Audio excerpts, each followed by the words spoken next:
Gikonfirmar sa Deputy Director for Operations sa Cebu City Police Office, Police Lieutenant Colonel Janet Rafter, nga di lang usa apan tulo ka tawo ang nabiktima sa lalaki nga nagbinasto sa usa ka kan-anan sulod sa mall sa Dakbayan sa Sugbo. Nag-viral sa social media ang video sa usa ka lalaki nga nagduwa sa iyang kinatawo bisan na naa sa pampublikong lugar.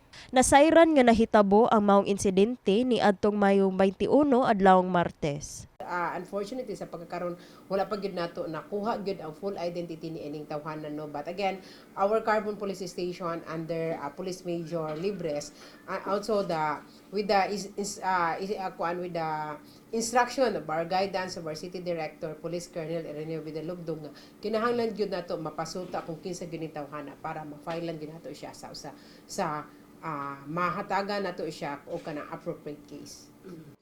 Hinuon, nagkanayon si Rafter nga kinakuhaan na og affidavit ang mga biktima dungan pod sa pag-refer kanila sa Pink Room sa Vicente Soto Memorial Medical Center para sa psychological examination nga magamit sab nga ebidensya batok sa suspek.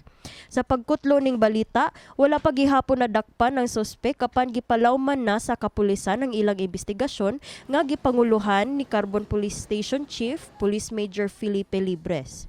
Sa gahapon ning adto na ni ang katong mga tulo nato ka mga alleged victims nga katong nagkuan, so nakuha na sila og affidavit, then as of now they were referred to the Pink Room sa ato ang Vicente Soto for some psychological examination para in case nga unsa man ganitong magiging result at least na atay additional na ebidensya against ni adtong tawhana. But usa sa gisubay karon sa mga investigador kon molupyo ba sa dakbayan sa Sugbo ang suspect o dayo gikan sa laing dapit. Pasalig sa kapulisan nga ilang sulbaron kining maong hitabo aron dili na pamarisan ang susama nga pagibinastos ilabi na sa mga kababayen-an sa pribado man o pampublikong lugar. Kana katong lugar akong asa to nakuha it's a convergence kid of mga tao bisag asa diri within, not just in Cebu City, not just from Cebu people from Cebu City, but kanang mga gikan pod sa mga lain-laing lugar sa lakbit nato nga probinsya kay mao magud na ang pinakaduol diha nga